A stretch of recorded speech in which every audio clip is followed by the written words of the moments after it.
Bom dia a todos. Bom dia.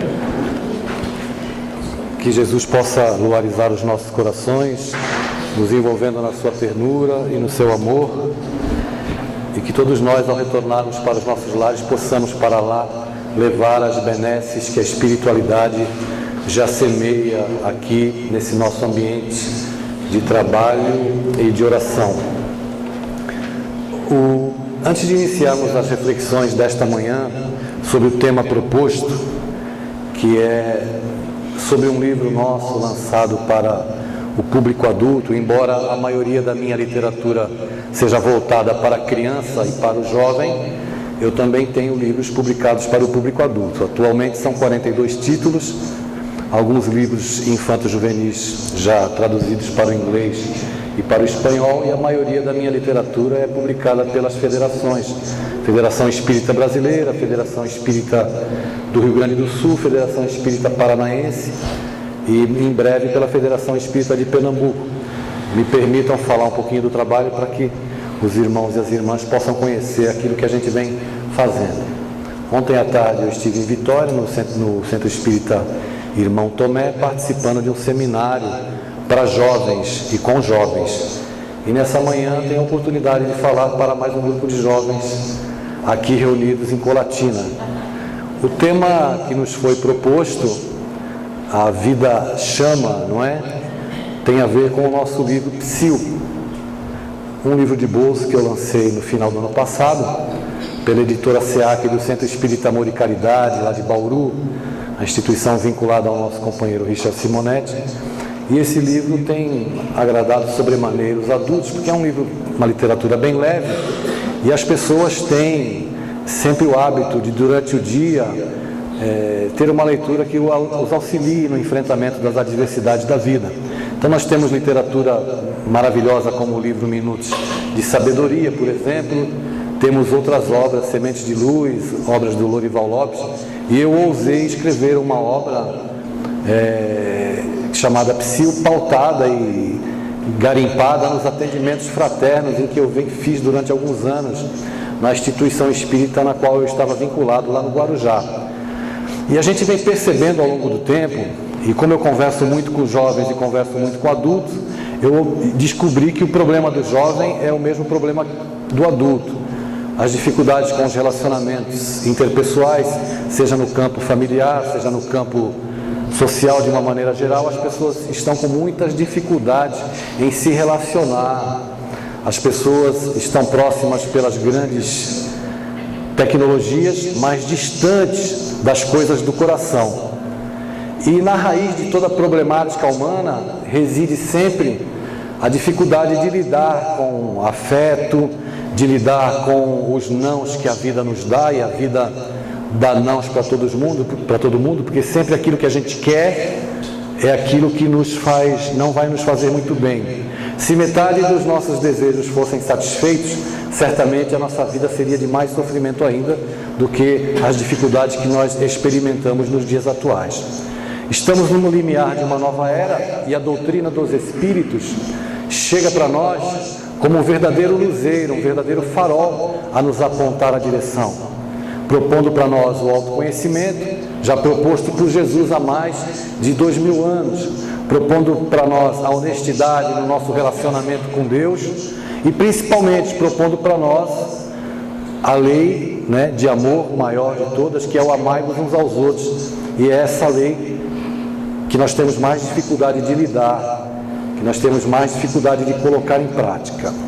O Espiritismo, como todos nós sabemos, é uma doutrina eminentemente educativa, que propõe para nós a nossa autoeducação, para que através do conhecimento de quem somos e da nossa destinação, nós estejamos mais munidos, mais capacitados a lidar com as adversidades da vida. É certo que cada um de nós, reunidos aqui esta manhã, carregamos uma lágrima no nosso coração, temos uma lágrima escondida e uma dificuldade a lidar. E o Espiritismo chega para nós em um momento crucial de transformação da humanidade, há pouco mais de 150 anos, ainda é muito pouco tempo para que tenhamos absorvido toda a resplandecência, todas as informações que essa doutrina maravilhosa nos traz. Por isso estamos aqui reunidos para estudar esta manhã. Allan Kardec, o mestre lyonês, como bom professor e bom pedagogo, utilizou-se do método das perguntas e respostas como bom aluno e aprendiz, mas aquele aluno muito astuto, no bom sentido, e inteligente, ele indagava das entidades venerandas a respeito de todas as coisas que envolvem a criatura humana e principalmente das dúvidas que o homem traz desde o princípio das eras, desde que o homem tomou conhecimento de si mesmo, da sua individualidade e da sua capacidade de pensar. Hoje, nessa manhã, em que nos reunimos aqui sob os auspícios dessa doutrina maravilhosa, que nos orienta e acalenta o coração, eu quero propor a vocês uma maneira diferente de conversar, né? Eu gostaria de apresentar esse livro Psil. Antes que alguém pense que eu venho aqui para vender livros, é claro que eu também vendo livros, mas os recursos dos meus livros vão para as instituições às quais eu estou vinculado, principalmente as federações. E eu quero propor a vocês o seguinte: a gente vai trabalhar de maneira diferente. Vocês vão participar comigo aqui desse nosso bate-papo e desse nosso momento. Já a nossa companheira que me apresentou disse que eu sou de São Paulo. Realmente eu nasci em São Paulo, mas estou residindo hoje em Porto Alegre, desenvolvendo um trabalho junto com a Federação Espírita do Rio Grande do Sul. E eu gostaria de, nesse instante, pedir a vocês que me dissessem, um de cada vez, é claro, para que a gente comece a nossa manhã de maneira calorosa e fraternal, me dissessem um número de 7 a 197. Eu vou ler a mensagem para você, que é uma mensagem curta, e nós vamos conversar a respeito dessa mensagem. Então faz de conta que você está lá na sua casa e está acordando agora, e você vai pegar o livro na cabeceira da sua cama e vai ler uma mensagem para começar o seu dia. E aí eu vou... Já me disseram vários números. Calma, pessoal, eu já vou falar já. E aí nós vamos então discorrer sobre esse assunto, tá certo? Vamos trazer o Espiritismo para o nosso dia a dia, para que a gente possa compreender e lidar com as dificuldades que temos. Qual o número que você tinha dito? 38. Qual é o seu nome? Jônica. Prazer, viu? 38, já passo para os outros, viu, pessoal? Todo mundo vai dizer. A palestra, vocês sabem, eu vim do Rio Grande do Sul, é longe o Rio Grande do Sul, né? Então a palestra vai até as 2 da tarde, tá certo? 38. Só um minuto. 38. Esse livro ele tem uma frase de um lado, tá vendo? E um pensamento do outro, né? Então vamos lá. O ciúme é tudo, menos amor. Você acordou de manhã e já encarou uma mensagem como essa, né? Logo no começo do dia. O ciúme fragiliza quem o sente e entristece a quem se diz amar. Relacionamentos pressupõem confiança. Ciúme é sentimento enfermo, que só pode ser curado pela confiança. Ciúme é desejo de posse, e desejo de posse é desrespeito, é desamor. O sentimento de ciúme caminha lado a lado com a possibilidade da vergonha. A mente enciumada elabora o inferno para o ciumento morar nele. O ciúme asfixia o amor até matá-lo. Bom, algumas pessoas dizem que quem gosta, quem ama, sente um pouquinho de ciúme. Mas ter a justa medida em se tratando de sentimentos é muito difícil. Você elaborar até onde você vai sentir ciúme e até onde você vai ter o autocontrole. O que é certo é que a liberdade dos outros é uma coisa tão boa que a gente sempre quer pegar para nós. A gente sempre quer invadir a liberdade alheia e tomar as pessoas para nós. Porque nós ainda estamos num processo de aprendizado de amar, porque nós não sabemos amar ainda verdadeiramente. Aquilo que nós julgamos amar, nós queremos tomar para nós e ter verdadeiro sentido de propriedade. Nós queremos que as pessoas se comportem como nós acreditamos que elas devam se comportar, não como elas são. É muito difícil respeitar a individualidade alheia e aceitar as pessoas como elas são. Isso acontece no relacionamento afetivo, homem e mulher, e acontece também nos relacionamentos entre mães e filhos, pais e filhos, onde invariavelmente as pessoas querem tomar aquela outra que eles dizem amar para si e querem que elas se comportem da maneira como nós desejamos. É tão difícil quando nós nos relacionamos com alguém, e nos deparamos, por exemplo, com mulheres inteligentes. Existem homens que não suportam mulheres inteligentes. Sabe por quê? Porque elas pensam. Porque elas não aceitam qualquer coisa. Elas querem ser tratadas com respeito e com igualdade. E pela nossa cultura, ao longo dos anos, e ainda mais num país latino-americano como o Brasil, onde o machismo ainda está muito presente, os homens têm dificuldade em lidar com mulheres inteligentes. Mulheres inteligentes, para alguns homens, pode significar traição, pode significar liberdade exagerada. E como é que a gente faz quando você conversa com uma mulher e ela demonstra a mesma inteligência que você ou ser mais inteligente que você? Nós gostamos de estar sempre seguros. Estar seguros significa estar no comando do relacionamento. Seja homem ou seja mulher também. Nós queremos comandar. Quando foge um pouco da raia do nosso domínio, nós temos dificuldade em lidar. E aí acontecem as brigas, as dificuldades. Ocorre também no relacionamento pais e filhos.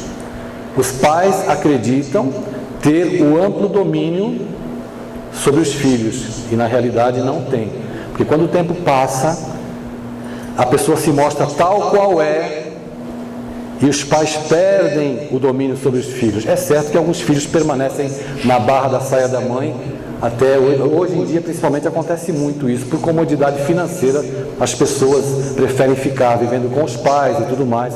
Até houve uma pesquisa recente na televisão onde demonstra essa realidade. Mas o fato é que, em se tratando de relacionamentos humanos, nós queremos estar sempre no comando e temos dificuldade em lidar com as pessoas quando nós não as dominamos.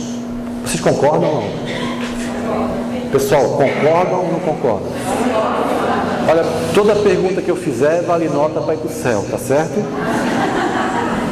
Então tem que responder logo para acabar logo a palestra, senão vai demorar muito, tá bom? Qual é a outra pessoa? Qual? 60, já te dou, tá? 60. Mais uma mensagem. Qual é o seu nome mesmo, perdão? Kátia acordou de manhã e abriu na página 60, né, Kátia? Muito bem. Para Kátia caiu assim: a desconfiança caracteriza o temor da alma em portar-se com sinceridade. Os desconfiados, tem alguma coisa a ver? Combinou com ela o número? Não. Parece que vocês combinaram, já tinham lido o livro para a mensagem vir assim nessa sequência. Os desconfiados revelam insegurança e medo em seus relacionamentos. Prevenção com respeito é comportamento inteligente. Desconfiança pura e simples é medo de mostrar-se. A postura exageradamente desconfiada é um esconderijo do indivíduo inseguro. Desconfiança pressupõe uma ideia pré-concebida. Os cuidados são medidas inteligentes nos relacionamentos interpessoais. Todo mundo é inocente até que se prove o contrário. Existem pessoas extremamente desconfiadas com as quais você conversa e a pessoa, só porque ouviu você dizer uma frase ou te observou detidamente em algum momento, já formou um juízo de valor a teu respeito e já interpreta, segundo a própria cabeça dela, as verdades que ela acredita existir, mas só existem na cabeça da pessoa desconfiada. É preciso nos relacionamentos humanos, sejam afetivos, familiares, profissionais, que se dê um voto de confiança para as pessoas com as quais nós nos relacionamos, não é? Hoje em dia, por conta da falta de sinceridade de muitos, as pessoas sinceras e simples nos seus relacionamentos acabam pagando um alto preço, porque quando se apresentam e se conhecem, algumas pessoas desconfiam. Isso vai minando o relacionamento e com o tempo as coisas acabam desmoronando. Desconfiar de alguém sem que se tenha tido a oportunidade de se relacionar com esse alguém é muito complicado. E certamente é uma rota certeira e uma ladeira abaixo para que as pessoas experimentem frustração, dor e sofrimento. Qual outro número você tinha dito? 8? Prazer, Maria. Eu nem perguntei seu nome, né, Maria? Que deseducada que eu sou, né? Número 8. É no silêncio interior que ouvimos os anseios da nossa alma. Vocês já perceberam como é difícil fazer silêncio dentro de si? Vocês sabiam que existem pessoas que, se morarem sozinhas, elas fogem de casa? Porque não conseguem conviver consigo mesmas? Não existe gente assim? A pessoa não consegue ficar em silêncio 1 minuto, porque ela não se suporta. E se ela for morar sozinha, ela foge de casa, revoltada. Isso é o cúmulo da revolta, né? É no silêncio interior que ouvimos os anseios da nossa alma. Uma das maiores dificuldades do homem é silenciar a gritaria mental. Você já percebeu que em determinados momentos vem tantos pensamentos na sua mente, tantas perturbações, tantos conflitos, tantas influências ruins, não é verdade? Acontece com vocês? Acontece, pessoal? Pessoal, por favor, os desencarnados já responderam, agora os encarnados respondem. Acontece com vocês? Que alívio, eu pensei que era só comigo. Uma das maiores dificuldades do homem é silenciar a gritaria mental. Nos tempos atuais, com tantas preocupações, a inquietação mental gera ansiedade e desconforto. Nada se constrói sem que a harmonia interior se estabeleça. É preciso serenidade para decidir-se pelo melhor. É preciso calar os desejos para que a paz se estabeleça. Se apenas o desejo for o nosso interlocutor íntimo, ele exigirá ser satisfeito. É preciso serenidade para ouvir a voz da lucidez. Amanhã cedo, quando você acordar, vamos fazer uma viagem. Amanhã, hoje é domingo, não é? Segunda-feira você acorda de manhã, você faz a sua higiene pessoal, escova os dentes, lava o rosto e vai para a cozinha. Imagine comigo agora, você senta à mesa, e lá está aquele café. Quem não gosta de café, como a minha esposa, imagina um copo de chocolate. Imagine aquele café, aquela fumaça agradável, porque ele acabou de ser coado, aquele aroma gostoso chegando às suas narinas. Imagine também aquele pãozinho crocante. Sabe aquele pãozinho que quando você aperta ele dá risada para você? Sabe? Imagine esse pãozinho que acabou de chegar da padaria, a xícara do café, e ao lado da xícara do café, imagine o pote de manteiga. Aquele pote de manteiga, você destampa o pote de manteiga, preste atenção na cor da manteiga. Você pega uma faca e vai fazer carinho no pão. Quando você passa a faca no pão, ele vai se abrindo, todo feliz para você. E aí você pega a faca e passa na manteiga. Agora, por favor, preste atenção na textura da manteiga.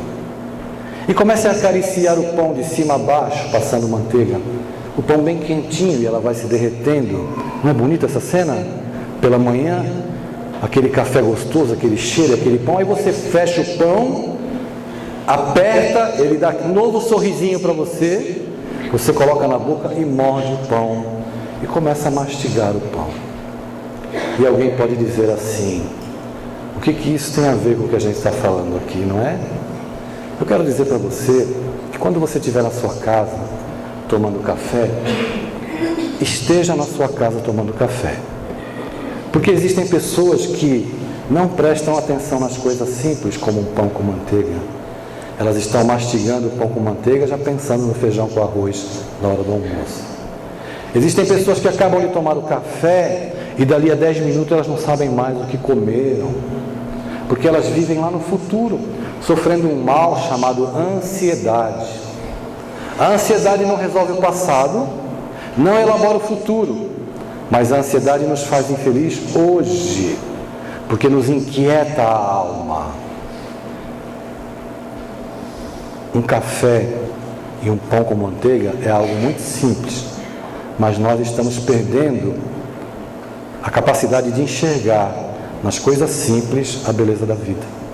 Quando você estiver na casa espírita, esteja na casa espírita. Não fica pensando na partida de futebol da tarde, nem na novela que vai passar. Quando você vem à reunião mediúnica da casa espírita, ou participar do grupo de estudos na casa espírita, esteja aqui, presente, porque nós estamos sofrendo desse mal grave que é a ansiedade.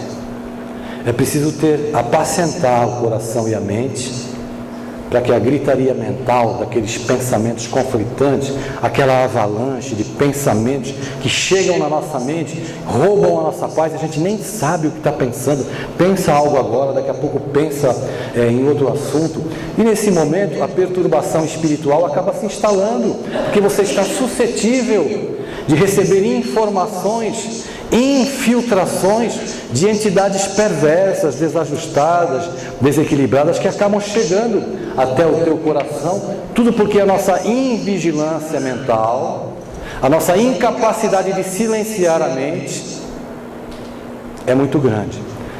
Me perguntam assim: Adeilson, você tem livros de sua autoria e tem livros de espíritos, como é que você consegue? Que conversa é essa? E eu levei muito tempo, no início, eu tive muita dificuldade em lidar com o que era meu do que não é, do que aquilo que provinha da espiritualidade. Então os espíritos me deram uma orientação.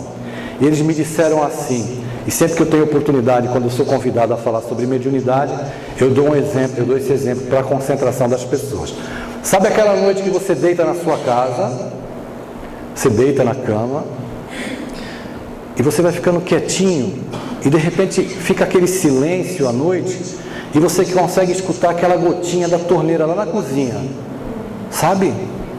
Vocês já ouviram isso? Você não ouve mais nada, mas você consegue ouvir uma gotinha, não consegue? Se você prestar atenção, você vai ouvir aquela gotinha, e ela cai,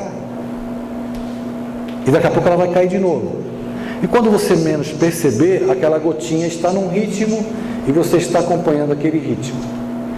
Os espíritos, quando eles querem nos passar alguma informação, no caso da mediunidade intuitiva e inspirada, é como se eles começassem a repetir gotas de pensamentos na nossa mente. Então vem uma frase. O Adeilson de Porto Alegre é bem fofinho. O Adeilson de Porto Alegre é um carequinha bem simpático. Aquelas frases vão sendo repetidas, e quando eu conseguir me vincular ao teor daquela frase, aí aquela frase já vem acompanhada de uma segunda frase, de uma terceira frase, e quando você prestar atenção, se você tiver concentração suficiente, você vai estar recebendo um parágrafo, você vai estar recebendo um segundo parágrafo, e você vai estar escrevendo a informação e a orientação que os espíritos estão lhe passando. Mas enquanto você não consegue silenciar aquela gritaria mental, enquanto você não consegue prestar atenção naquela gotinha, na primeira gotinha, e se mantém vinculado àquilo, você não capta aquilo que vem dos espíritos. Então, muitas coisas que eu já escrevi mediúnicas, eu escrevia porque eu sonhava à noite, via a cena e quando acordava escrevia. Se eu escrevo hoje artigos e livros infantis e juvenis, é porque em vidas passadas eu já tive essa facilidade, senão eu não conseguiria escrever hoje. E os espíritos se utilizam dessa minha facilidade para poder escrever. Mas quando eles querem me passar algo mediúnico, a torneira abre, cai as gotinhas, e depois eles abrem o volume da água dos pensamentos, e a gente consegue registrar e escrever. Mas tudo isso tá um cheiro de pipoca, não tá? Eu pensei que era algo mediúnico, mas eu estou bem encarnado mesmo, né? Muito bem. Quem vai me dizer o próximo número? Só um minutinho, tá? Tinha mais alguém? Não tinha. Tem lá atrás o meu amigo, né? Foi você que pediu, né? Só um minuto. O mesmo número 8? Ah, tá. Então já... Prazer, Maria. Nós estamos hoje floreados de Maria, né? Floridos. Pois não, seu nome? Dallas. Prazer. Qual o número? 15. Só um minuto que eu já passo, viu, amigo?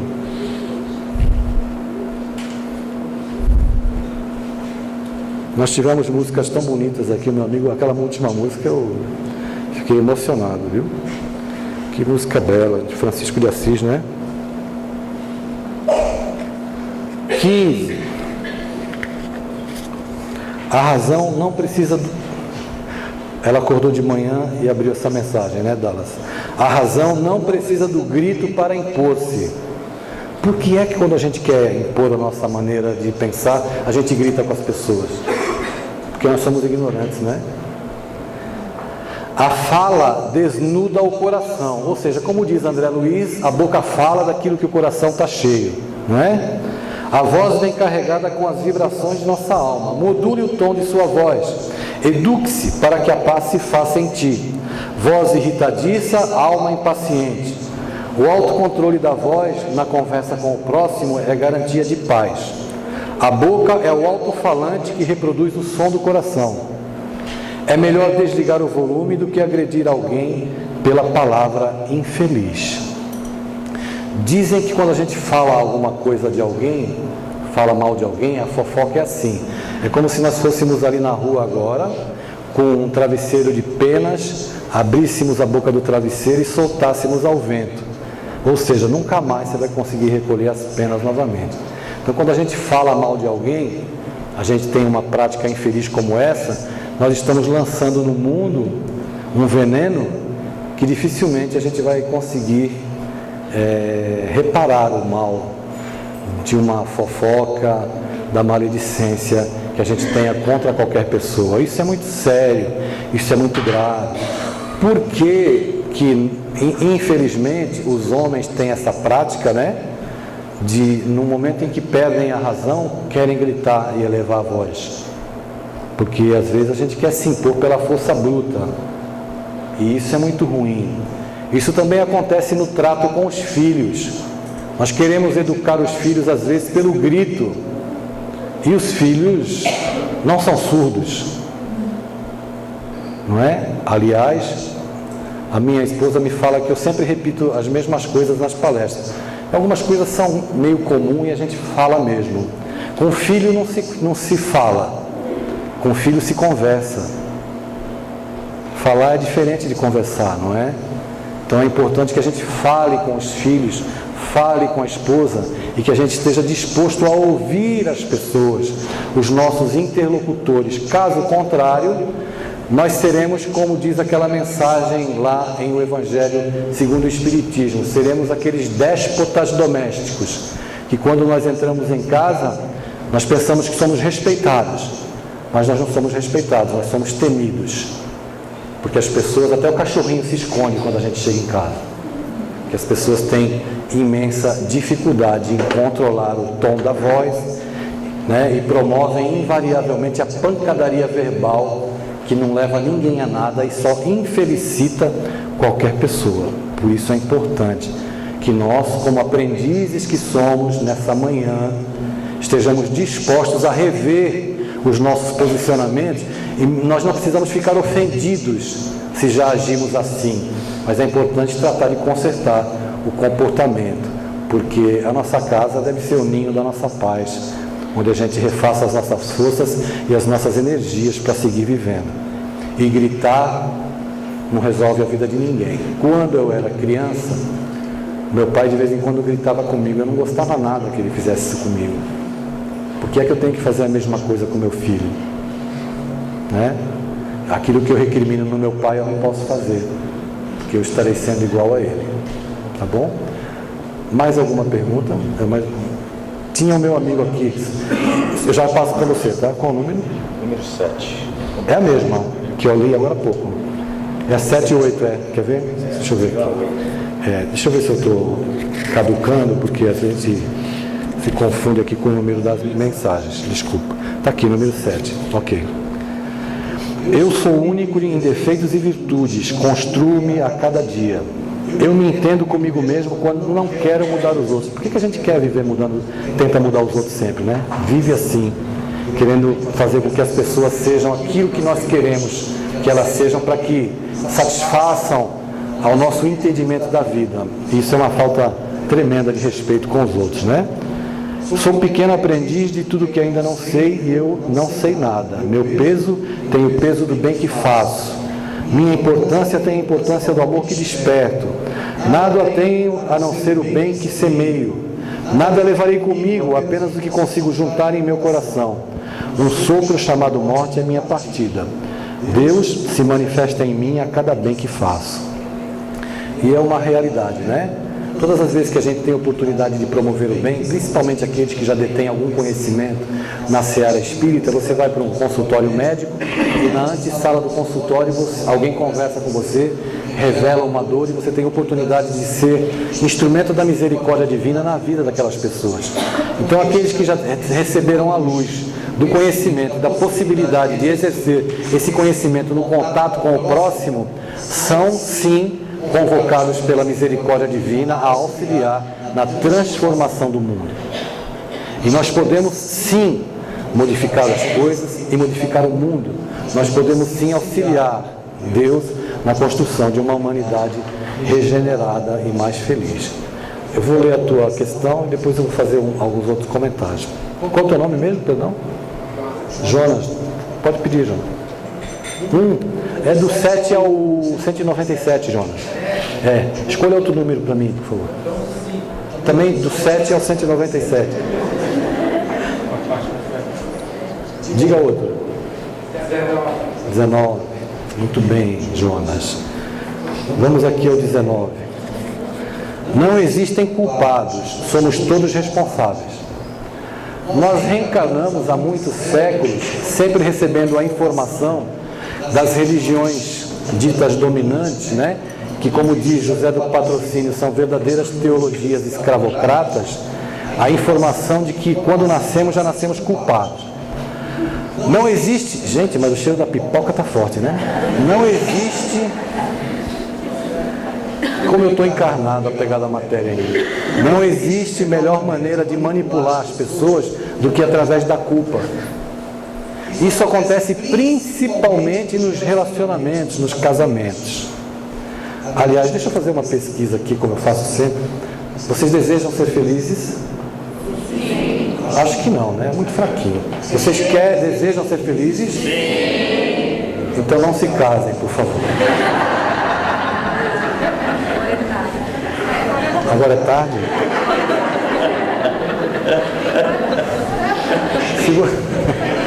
Se você quer ser feliz, não se case. Mas se você deseja fazer alguém feliz, case-se. É muito diferente querer ser feliz do que desejar fazer alguém feliz. Quando você quer ser feliz, você já imputa no seu parceiro, na sua parceira, a responsabilidade por lhe dar felicidade. E ninguém tem capacidade de lhe dar felicidade. Mas quando você deseja fazer alguém feliz, é diferente. Você já se sente feliz por poder ter a predisposição em dar amor. Quem quer dar amor é mais feliz. E quem fica esperando sentado a felicidade chegar, é claro que não aprendeu ainda que a felicidade não é um local geograficamente localizado para onde você caminha. Felicidade é um jeito de caminhar na vida, com compreensão. E a doutrina espírita é um instrumento eficaz para nos auxiliar a caminhar na vida com equilíbrio. Quando você sabe o seu destino, para onde você está indo, fica mais fácil viajar, não fica? Eu vou para tal lugar, então vou me preparar. Nós sabemos que vamos desencarnar e continuaremos vivos, pois somos imortais. Portanto, fica mais fácil de caminhar. É muito mais fácil você seguir adiante, não é? Como eu dizia, a culpa é um instrumento poderoso de manipulação. A sociedade, ela é muito peculiar no seu comportamento. As pessoas agem assim conosco. Você erra na sua vida, comete um erro, e aí as pessoas se aproximam de você. Quando você erra, quantos dedos não vêm para cima de você apontando, não é? Que você é culpado e que você errou. E as pessoas se aproximam e dizem assim: olha, por favor, não faça mais isso. Você errou. Você cometeu algo grave contra si mesmo e contra os outros. E aí você se convence de que realmente errou e decide a mudar o teu comportamento. E quando você muda de comportamento, você cresce. E às vezes você cresce mais do que aqueles que lhe apontavam o dedo. E quando essas pessoas que lhe apontavam o dedo observam que você cresceu, elas se aproximam depois de você e dizem assim: nossa, como você cresceu. Mas não se esqueça, hein, que você já fez isso, já fez aquilo, já fez aquilo outro. Não é assim que as pessoas fazem? É ou não é, pessoal? Pessoal, tá tudo bem? É ou não é assim? É a realidade da vida, meus amigos. É essa a realidade. Sim, portanto, é importante que a gente deixe de lado a culpa, porque o Espiritismo chegou ao mundo para dizer para mim e para você que você não é mais culpado, mas você é responsável por tudo que você faz. É diferente ser culpado e ser responsável. Isso alivia, mas traz uma responsabilidade enorme para a nossa conduta aqui na Terra, né? A culpa é poderoso instrumento de manipulação emocional. Avalie até que ponto sua postura não está atormentando alguém que você diz amar. Cada qual age conforme seu estágio evolutivo. Basta dessa prática cruel, insulada durante séculos por religiões manipuladoras. Não procure culpados, assuma o seu papel na vida. Eu fiz a brincadeira agora há pouco a respeito da felicidade, e a gente sabe que o nosso desejo, mesmo o seu como o meu, é ser feliz. Mas eu quero provar para você, eu gostaria de um copo com água, por gentileza. Está aqui? Obrigado. Obrigado, querido. Eu gostaria de provar para vocês como nós somos criaturas que necessitamos de afeto e necessitamos de amor. E sem amor e sem afeto ninguém vive. Qual é o nome do meu irmão? Me perdoe, eu vou em tantas casas, em tantos lugares e eu não registro. Você perdoe a minha falta de educação ou a idade, o RG vencido, né? O seu nome mesmo, perdão. Do meu fotógrafo favorito, isso. Virgílio, eu combinei com você, eu vou contar agora para eles, né, mas a gente já havia combinado desde o mês passado, quando você soube que eu vinha. Todos vocês aqui, quando saírem esta manhã, terão um presente ali fora, escolhido por mim e pelo Virgílio. Tá certo? Eu sei que tem pessoas que não gostam, mas faz de conta que gosta, porque é de mentirinha. Tá tudo bem, pessoal? Ninguém venha me pedir presente depois, porque eu só tenho um abraço para dar, tá bom? Então, quando você chegar ali fora, na hora de ir embora, vocês terão ali, distribuídos pelo Virgílio e pela equipe da casa, filhotinhos de cachorrinhos e de gatos. Mais cachorrinhos de todas as raças que você imaginar. Ali vai ter Yorkshire, pastor belga, dálmata, imagine, shih tzu, a bicharada toda lá, e gatos também de todas as raças. Então, para que o Virgílio possa separar os gatinhos e os cachorros para entregar, eu quero perguntar para vocês, por gentileza, levantem o braço, é de mentirinha. Então, quem não gosta de cachorro nem de gato, por favor, evolua agora e faça caridade de escolher um, tá certo? Quem vai levar cachorrinho para casa, levante a mão. Ô, gente de coração, levante o braço, meu povo, para me ver. É muito cachorro, né? Esse povo aqui não leva nada, não? Tá bom, calma. Novamente, só para mostrar quem gosta de cachorro, levante o braço outra vez. Gente, quantos cachorros? Vai levar 2, né? Muito bem. Quem vai levar gato agora?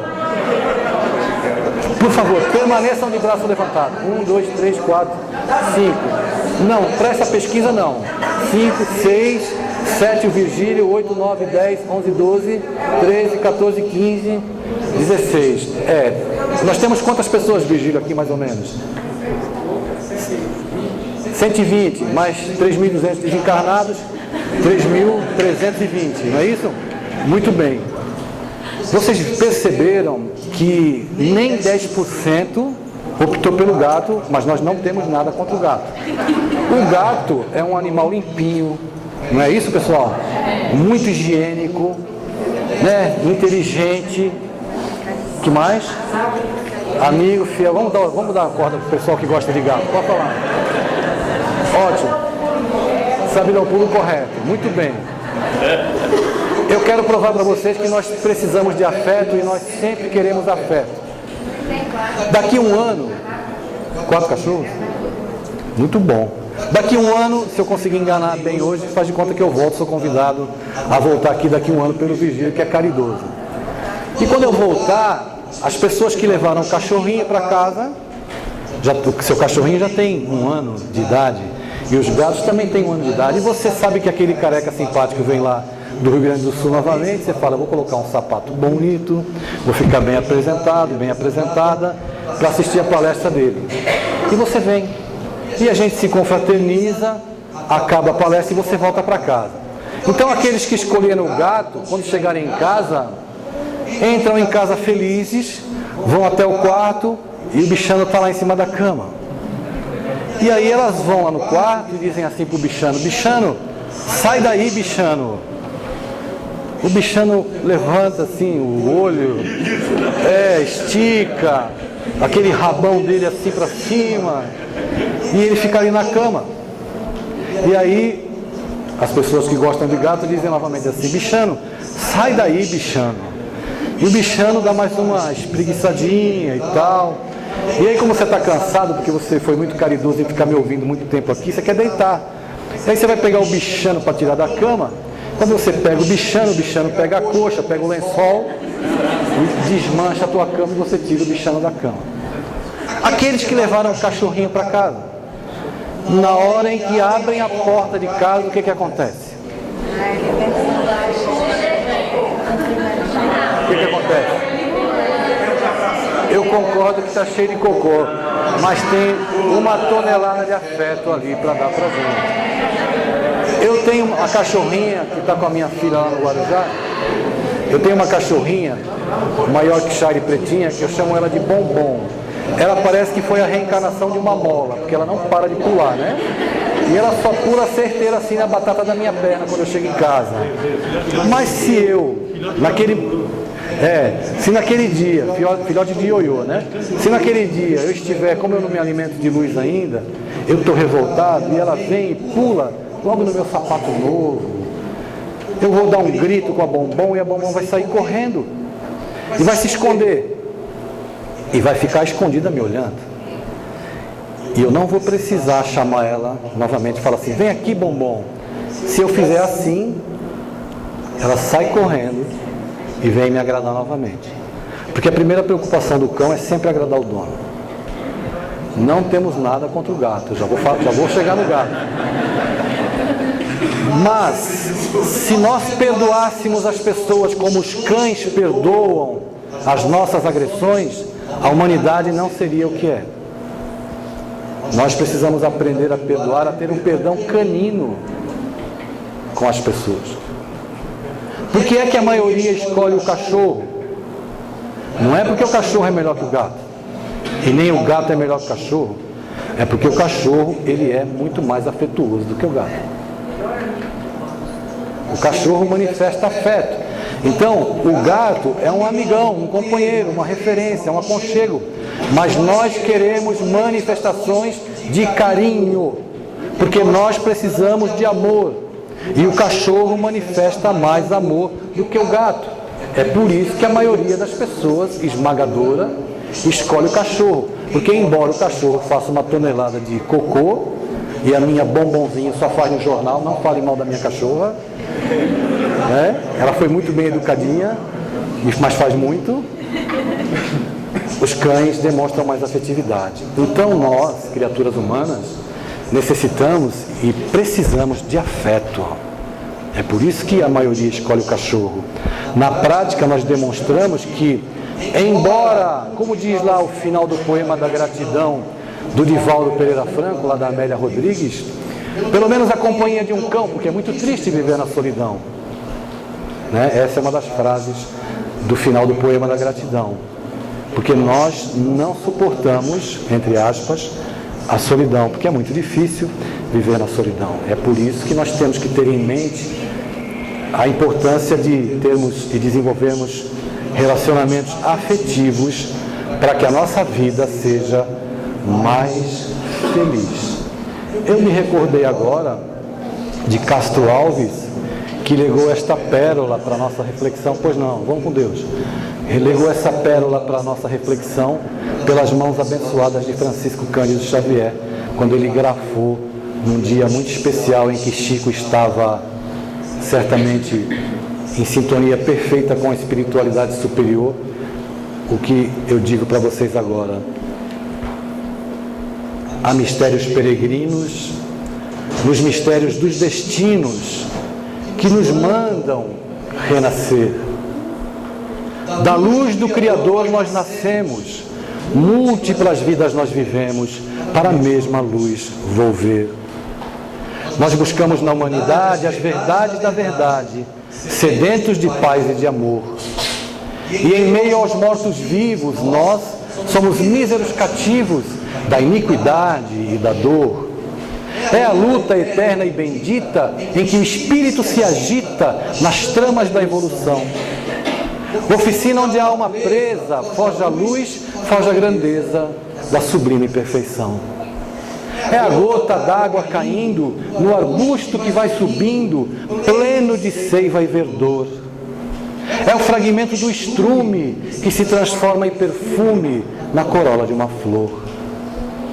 Flor que, terna expirando, cai ao solo fecundando no chão duro que produz, deixando um aroma leve na aragem que passa breve nas madrugadas de luz. É a rija bigorna ao malho, pelas fainas do trabalho, a enxada fazendo o pão. É o escopro dos escultores que transformam as pedras em flores, em carraras de eleição. É a dor. Quem dos senhores e das senhoras, nesta manhã aqui reunidos, não conhece a dor? É a dor que, através dos anos, dos algozes, dos tiranos, anjos puríssimos faz, transmutando neros rudes em arautos de virtudes, em mensageiros de paz. Tudo evolui, tudo sonha na imortal ânsia risonha de mais subir, de mais galgar. A vida é luz e esplendor, Deus somente é o seu autor e o universo é o seu altar. Na terra, às vezes se acendem radiosos faróis que esplendem dentro das trevas mortais. Suas rútilas passagens deixam fulgores e imagens em reflexos perenais. É o sofrimento do Cristo, portentoso, jamais visto, no sacrifício da cruz, sintetizando a piedade, cujo amor à verdade nenhuma pena traduz. É Sócrates e a cicuta, é César trazendo a luta, tirânico e lutador. É Celine com sua arte ou sabre de Bonaparte, o grande conquistador. É Anchieta dominando, a ensinar, catequizando o selvagem aprendiz. É a lição de humildade, de extremosa caridade do pobrezinho de Assis. Ó bendito quem ensina, quem luta, quem ilumina, quem o bem e o amor semeia. Nas fainas do evolutivo terás a ventura que anseias nas sendas do progredir. Uma excelsa voz ressoa, no universo inteiro ecoa, para a frente caminhai. O amor é uma luz que se alcança, tem de fé, tem de esperança, para o infinito marchai.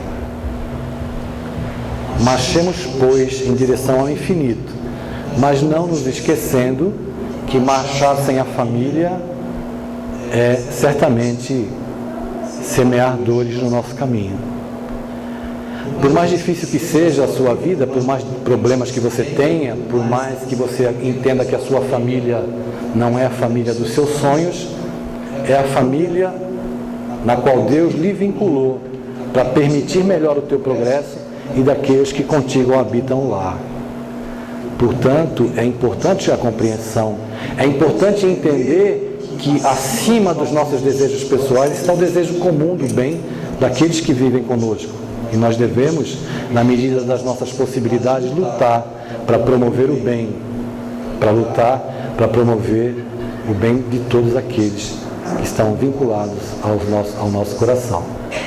Quando falamos em família, não nos referimos apenas à família dos laços consanguíneos, nos referimos à família espiritual, aquela que nós estamos construindo aqui nessa manhã, porque nesta reunião nós estamos tendo a oportunidade de desenvolver laços de afeto e de respeito entre todos nós, através da doutrina dos Espíritos. Temos nessa manhã a oportunidade, nessa escola de almas que nos acolhe, de trazer as reflexões oportunas do Espiritismo para o nosso dia a dia. Sejamos então os agentes transformadores do bem dentro da nossa casa, no setor de trabalho, na sociedade na qual nós fazemos parte. Você tem alguma dificuldade com o seu pai, com a sua mãe, com o seu irmão, com a sua esposa? Tenho tido a oportunidade de me relacionar com muitos jovens, com muitos adolescentes. Ainda ontem à tarde, tivemos a oportunidade de participar e realizar um seminário para jovens. Para minha surpresa, alguns pais estiveram presentes, algumas mães. E o que eu consegui identificar é que as necessidades dos jovens são as mesmas do adulto, ou seja, falta de amor, falta de afeto, falta de abraços, falta de palavras amigas. Quero pedir licença para fazer um apelo aos papais e às mamães aqui presentes. Por favor, parem de falar com seus filhos e passem a conversar com seus filhos. Ouçam aquilo que os seus filhos têm a lhe dizer. Como é que você vai conhecer seu filho se você não dá a oportunidade de ele falar com você? Como é que você vai conhecer essa alma, porque você não está falando com o corpo? Se o seu filho tem 14 anos, 15, 20, 10, 8, ele não é aquele corpo, é um espírito milenar que está habitando aquele corpo e que está, por mercê da misericórdia divina, tendo a oportunidade de compartilhar com você uma existência, porque você tem muito a ensinar para ele, mas ele também tem muito a ensinar para você. Se permita aprender com o seu filho, se permita a sair da posição do pedestal que muitos pais e mães se colocam, para se nivelar com os filhos como aprendiz das coisas espirituais, pois todos somos aprendizes das coisas espirituais. Nossos filhos não estão como massa de modelar para que através deles nós possamos exprimir os nossos sonhos que não realizamos ou descarregar sobre eles as frustrações das dores que vivemos aqui nesta vida. Nossos filhos são individualidades, espíritos imortais, inteligentes como nós, mais adiantados do que nós espiritualmente ou mais atrasados do que nós.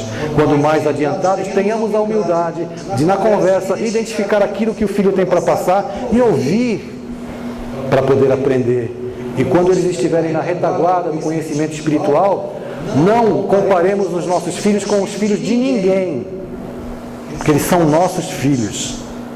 Filhos queridos da nossa alma e precisam do nosso amor, do nosso carinho e da nossa compreensão. Não adjetivemos os nossos filhos dizendo que eles são vagabundos, que eles não vão dar certo. Quando um pai faz isso, ele ergue um muro entre ele e o filho e nunca eles terão um relacionamento aberto, amigo e fraterno, como deve ser o relacionamento de um pai com um filho. O pai que se aproxima de um filho reconhece que erra. Filho, eu também erro, eu também sou um aprendiz. E quem já tem o espiritismo a nortear os seus passos no mundo, sabe muito bem do que eu estou falando, porque a reencarnação mostra isso. Em determinados momentos, os filhos falam as coisas e nos surpreendem com o conhecimento que eles têm e às vezes também nos surpreendem, entristecendo, compreendendo que aquela alma é uma alma que pouco caminhou na sua jornada evolutiva, mas é por isso que está conosco no lar e é por isso que precisa da nossa mão, do nosso braço e do nosso afeto. Tenho falado para menores infratores, tenho falado em escolas, tenho falado para professores e tenho observado tudo isso. Peço a licença a vocês para, no encerramento das nossas atividades, narrar para vocês o que vem se passando comigo lá no Rio Grande do Sul. Me convidaram para fazer uma palestra para um corpo de professores de um projeto da Prefeitura Municipal de Farroupilha. A Secretaria de Educação me convidou a falar para professores de um projeto chamado Rumo Certo. No projeto Rumo Certo, todos os alunos que estão matriculados no Colégio Rumo Certo são os alunos que não deram certo em nenhuma escola da cidade. São todos mandados para lá. E os professores, alguns chegam lá, ficam 2 semanas na escola e vão embora, porque não aguentam lidar com aqueles adolescentes. E me pediram para falar com os professores. E após a minha palestra para os professores, eles teriam uma reunião para discutirem as dificuldades e fazer uma catarse em grupo dos professores. E eu fui lá para falar de espiritismo sem tocar no nome da doutrina espírita, porque eu estou num ambiente laico. Então, com muito cuidado, a gente vai e fala da importância da vida, da importância da fé, da importância da motivação e do amor entre as criaturas. E eu passei um vídeo que, quando eu passo, eu sei que eu vou desmontar as pessoas, porque as pessoas não estão acostumadas com amor, elas estão acostumadas com coice. Porque se eu te falar de amor, ou falar de amor e falar sobre amor, você não vai acreditar em mim. Mas se eu te xingar, te agredir, você vai revidar na mesma hora, porque nós não estamos acostumados com amor. E eu passei o vídeo, e depois que eu passei o vídeo, eu me aproximei, o grupo de professores estava em círculo, eu me aproximei de uma professora, fiquei frente a frente com ela, e disse para ela assim, olhando nos olhos dela, posso te dar um abraço? Ela já levantou para me abraçar, debulhando-se em lágrimas, chorando copiosamente. Ela veio, se aninhou nos meus braços, e eu olhei em volta, lá estava o diretor da escola, e saía professor daqui, abraçava o diretor saía de lá, abraçava os professores, ou seja, aquelas pessoas estavam sob um estresse violento, porque elas estão preocupadas com o salário, que é justo, estão preocupadas em ter qualidade de vida, o que é justo, mas elas não estão preocupadas com a missão do professor, que é árdua, que é a transformação da sociedade. Ninguém faz bem o que não gosta, ninguém faz bem a alguma coisa quando está infeliz. E você deve fazer uma escolha na sua vida. Você não está satisfeito com a sua profissão? Então mude de emprego. Pare de ser um covarde que atormenta, atravanca o progresso social, porque você não tem coragem de fazer outra coisa na tua vida. Afinal de contas, você vai ficar reclamando? É para isso? Não é? E ali nós falamos, e declamei poema, e falei, e conversei. Resultado, a reunião que ia ter depois para discussão, já não teve mais, já não precisaram mais fazer a discussão. E eu fui convidado, como prêmio, a voltar na semana seguinte para falar para os 230 pestinhas. Que eles queriam comer com batata antes de eu chegar. E eu só pedi uma gentileza, divida em 2 turmas de 115, porque eu não aguento 230. E na semana seguinte lá fui eu falar com os jovens. E me preparei, e orei bastante. E quando tocou o sinal que eles entraram, era só barulho de carteira, para lá e para cá, aquele barulhão. E eu ali olhando. E quando eu comecei a conversar e disse para eles assim, sabe que eu era como vocês? Eu estou com 52 anos e sempre eu brinco dizendo, eu sei que não parece, mas 51,5, fica melhor assim. Mas eu nunca pensei que eu fosse escrever para jovens inteligentes como vocês. Eu nunca pensei que eu fosse escrever um livro. Comecei a publicar livros aos 42 anos. Hoje estou com 52, eu sei que não parece, mas já tem 42 livros publicados. E eu começo a contar para eles a história. Vocês conhecem a poetisa Cora Coralina? E eles dizem, os jovens disseram não, porque ninguém conhecia, porque ninguém lê poesia. E eu perguntei, ainda ontem, também à tarde, lá no Irmão Tomé, em Vitória, vocês conhecem a poetisa Cora Coralina? Alguns conheciam, outros não. Vocês sabem com quantos anos ela publicou o primeiro livro? Sabem? 80 anos. Como é que uma pessoa, uma adolescente de 80 anos, me publica um livro com 80 anos, e você aqui com preguiça de mudar de vida? Porque você não tem capacidade de acreditar nos teus sonhos, não tem capacidade de acreditar e ter crença de que tu pode mudar a tua vida. E tu sabe por que ela não publicou o livro antes? Eu já estou falando como gaúcho. Tu, né? Gente do céu. 6 meses, daqui 6 meses eu estou usando bombacha, né, também. Por que ela não publicou o primeiro livro antes dos 80 anos? Sabe por quê? Porque a coisa fofa do marido dela não deixava ela escrever. Quando ele fez o favor de morrer, a literatura nacional ganhou uma poetisa maravilhosa. Vocês sabem quantos anos Allan Kardec começou a trabalhar na codificação? 50 anos de idade. Não é do tempo de vocês e nem do meu, mas vocês já ouviram falar de uma cantora chamada Clementina de Jesus? Mas vocês são velhos, né? Eu não é do meu tempo não. Clementina de Jesus, cantora negra, maravilhosa, uma voz que emociona a alma da gente, lançou o primeiro LP. Eu nem sei o que é LP, mas enfim, eu já sou do long play, eu já sou do tempo do CD.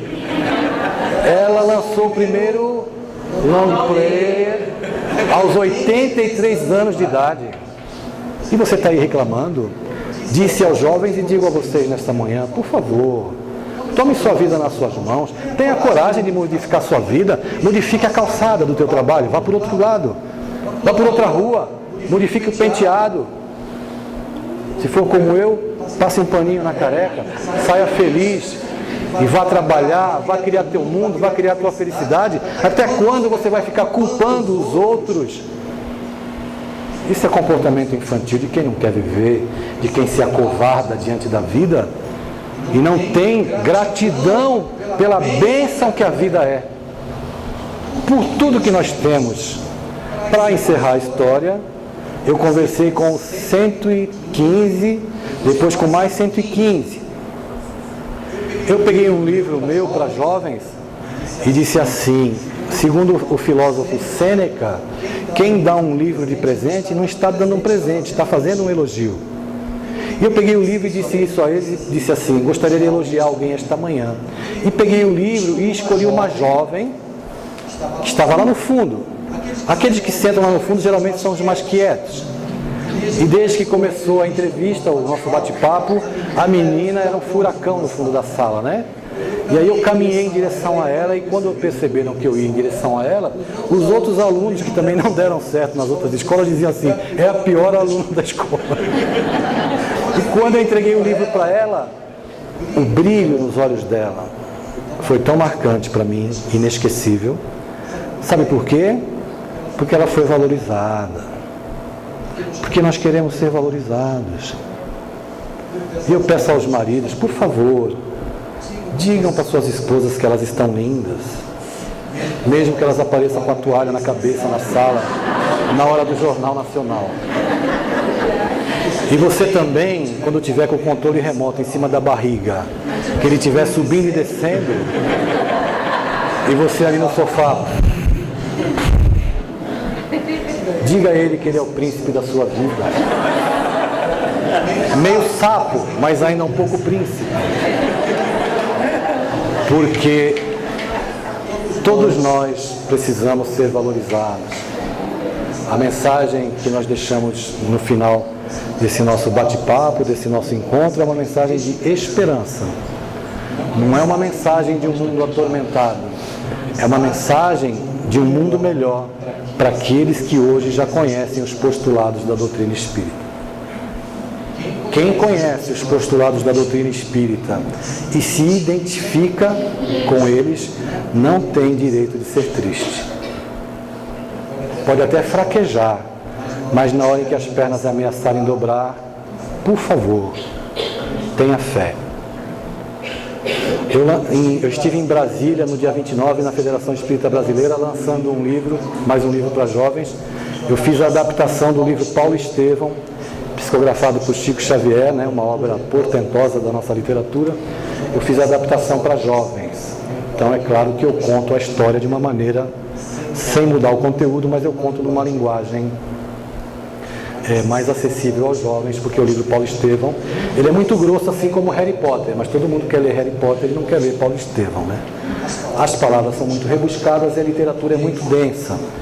Temos ali alguns livros da nossa lavra, e os recursos são auferidos para as federações e para as instituições. Quem quiser conhecer melhor o trabalho está ali, e eu digo para vocês o que eu digo para os jovens quando vou me encontrar com eles. Trouxe aqui comigo, está aqui no meu bolso, parece que não cabe, mas cabe muito. Aqui tem um saco de abraços grátis para dar para quem quiser.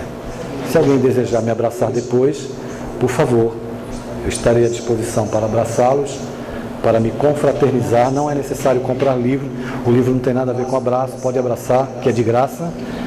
Meu desejo é que todos sejam felizes. E para encerrar, eu quero dizer a você para que você acredite no amor, acredite em você, nos seus sonhos. Não permita que ninguém lhe diga que os seus sonhos não são importantes, porque eles são importantes, pois eles são seus.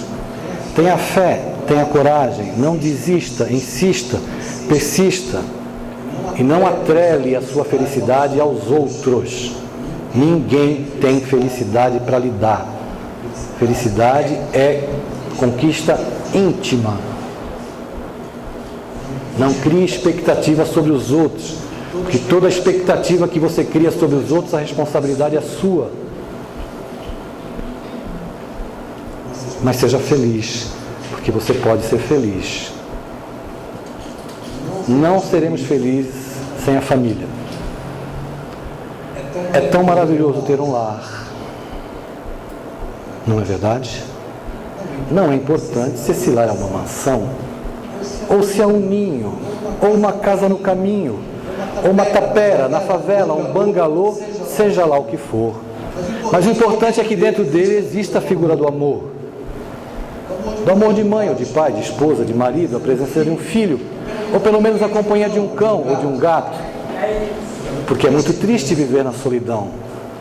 Mas se eu ninguém tiver para me amar, nem um teto para me agasalhar, nem uma cama para me deitar, nem aí reclamarei, pelo contrário eu te direi: obrigado, Senhor, porque eu nasci. Muito obrigado porque eu creio em Ti. Por todo esse amor, por esta casa, pelos dirigentes desta instituição, muito obrigado, Senhor, mas muito obrigado mesmo. Aos senhores, às senhoras, o meu muito obrigado, meus votos de paz, que Jesus abençoe enormemente as vossas famílias. Muito obrigado.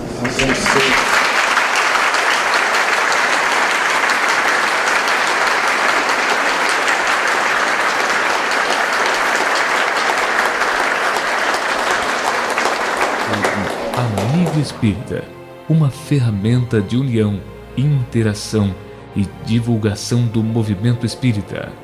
Acessem www.amigoespírita.ning.com e confira nosso acervo disponível.